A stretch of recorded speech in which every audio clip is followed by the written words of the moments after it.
Le secrétaire d'État américain Anthony Blinken est en Chine pour la deuxième fois en moins d'un an, avec pour mission d'augmenter la pression sur Pékin concernant différents dossiers comme son soutien à la Russie, tout en cherchant une plus grande stabilité. Et pour en parler, mesdames et messieurs, nous sommes en direct de Casablanca avec Mohamed Benchekroun, professeur d'économie et de management à l'Université technologique de Ningbo en Chine. Bonjour et merci de répondre à notre invitation. Merci infiniment pour votre invitation et c'est un honneur d'être parmi vous encore une fois aujourd'hui. Merci. Anthony Blinken donc est en Chine pour apaiser les tensions entre les deux plus grandes économies du monde qui se sont donc nettement atténuées depuis sa visite de juin dernier. Que retenez-vous donc de cette visite ? Alors, c'est la deuxième visite d'Anthony Blinken en Chine, ce qui dénote de l'importance stratégique que considère la diplomatie américaine dans sa relation avec l'homologue chinois. C'est une relation qui se veut pour but d'être apaisée, d'être dans un climat de confiance, malgré effectivement une adversité systémique. Ce sont deux rivaux systémiques dont les dossiers sont effectivement épineux, comme le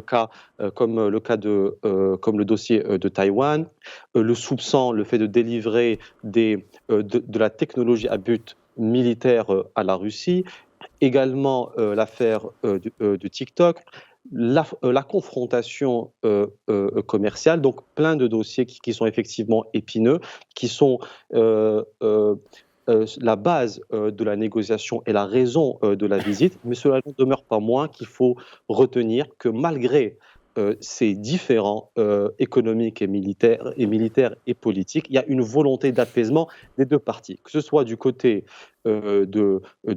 chinois comme du côté américain. Le président Xi Jinping a rappelé que les États-Unis et la Chine ne sont pas des rivaux, mais des partenaires. Il a aussi ajouté que le monde est suffisamment vaste et grand pour que les deux grandes puissances puissent prospérer et se développer en toute paisibilité. Anthony Blinken a aussi indiqué qu'il préfère les rencontres face à face pour clarifier les choses et instaurer un climat de confiance. Justement, par rapport à cette clarification, le secrétaire d'État américain a également fait part des préoccupations américaines sur les pratiques commerciales de la Chine que Washington juge anticoncurrentielles. Une question essentielle pour le président Joe Biden en cette année électorale. Comment expliquer ces préoccupations américaines ? Alors bon, il ne faut pas être dupe ni naïf. Toujours à la veille des élections, il y a une volonté d'instrumentalisation politique, une volonté de diaboliser la Chine sur les non-réalisations ou la non-atteinte des objectifs économiques américains. Il est tout à fait facile de cibler et de pointer la Chine comme le principal ennemi et le principal coupable d'une forme de ralentissement économique américain. Mais dans la réalité des choses, c'est que le plan de Made in China 2025, qui a été un plan de souveraineté technologique, de souveraineté industrielle chinoise, préoccupe effectivement les États-Unis. Depuis toujours, lorsque la Chine était une simple usine du monde qui attirait l'investissement étranger sur la base de la compétitivité par le coût, les États-Unis considéraient la Chine comme un partenaire fiable et tout à fait honorable. Maintenant que la Chine veut effectivement aller vers l'avant, élever sa qualité industrielle, doubler sa croissance et élargir sa classe moyenne en investissant dans la recherche et développement, cette posture-là nous amène à une concurrence directe entre les industries américaines et les industries chinoises, et c'est ce qui crée un petit peu c'est ce qui crée ces deux problématiques commerciales. Mais sur le fond, il y a une instrumentalisation politique sur le fait de considérer la Chine comme le bouc émissaire de l'échec économique américain. Et justement également, quand on parle de concurrence, la volonté du gouvernement américain de collaborer avec la Chine contraste fortement avec les efforts déployés pour isoler la Russie depuis l'invasion de l'Ukraine en février 2022. Qu'en est-il justement des autres collaborations, surtout dans celles voulues par la Chine dans le dossier du Proche-Orient ?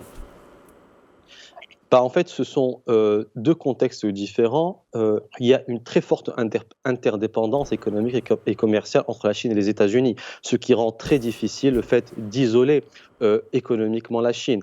Le deuxième point de différence entre le cas, russe, c'est que la Chine n'a pas encore, envahi, n'a pas encore entamé d'attaque militaire, sur Taïwan. Donc ce qui crée une différence majeure avec le cas russe. Mais ce qu'il faut retenir, c'est que cette interdépendance entre les États-Unis et la Chine maintient un équilibrisme mondial dans l'intérêt de la paix et qu'on l'espère tous que, que, que cette coopération pacifique puisse se perdurer dans le temps. Et Taïwan figure parmi les questions délicates soulevées, bien évidemment, par rapport également au fait que, sachant que le Congrès américain a dernièrement donné son feu vert à une enveloppe d'assistance militaire, mais également de 95 milliards de dollars à destination d'alliés de Washington tels que Taipei, peut-on s'attendre donc à une posture américaine un peu plutôt conciliante par rapport à ce dossier? Vous savez, le cas de Taïwan est le dossier le plus épineux dans la relation sino-américaine. Vous savez, pour la Chine, Taïwan est une question de souveraineté territoriale, d'intégrité territoriale non négociable. La Chine avait proposé le projet de un État, deux systèmes que le gouvernement taïwanais a refusé. Toute ingérence américaine sur l'affaire de Taïwan irrite profondément la Chine. Et donc, récemment, il y a eu des intimidations militaires de la part de la Chine qui ont surpassé l'espace aérien taïwanais, et aussi donc le fait que le Congrès américain ait voté ce don de 8 milliards de dollars pour soutenir économiquement et militairement Taïwan, c'est quelque chose qui irrite profondément la diplomatie chinoise. Donc, mon inquiétude et l'inquiétude de tous les experts chinois, c'est que ce dossier-là peut être l'élément qui peut mener vers une escalade négative très dangereuse entre les États-Unis et la Chine. Les États-Unis et la Chine, bien évidemment, par rapport au fait qu'actuellement le secrétaire d'État américain Anthony Blinken est en Chine et a été reçu par Xi Jinping. Mohamed Benchikroun, merci encore. Je rappelle que vous êtes donc professeur d'économie et de management à l'Université technologique de Ningbo en Chine.